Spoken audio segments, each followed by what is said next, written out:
Bukan, itu kejari. Dari rekaman video amatir terlihat sebuah mobil PJR milik Ditlantas Polda Sulawesi Selatan tidak menghiraukan korban tabrak lari. Sementara itu ada korban kecelakaan tabrak lari tergeletak di jalan.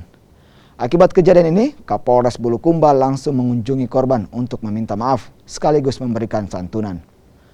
Berdasarkan keterangan sang sopir, ia tengah melakukan pengawalan dan telah meminta kepada personel lalu lintas lainnya untuk ditangani.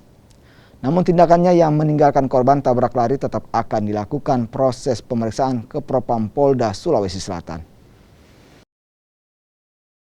Di dalam video itu dia melambat terus meninggalkan. Setelah kami cek ke anggota tersebut dalam kondisi buru-buru, dia mau menggantikan temannya yang sedang mengawal, namun ada kredit kendaraan yang mengawal tersebut. Jadi alasannya dia karena buru-buru, dia hanya menghubungi Polres setempat karena yang menangani memang Polres. Namun ya saya katakan itu tetap salah. Ya, tetap salah di mana harusnya yang dia lakukan adalah berhenti sejenak, membantu korban, terus baru dia meneruskan perjalanan.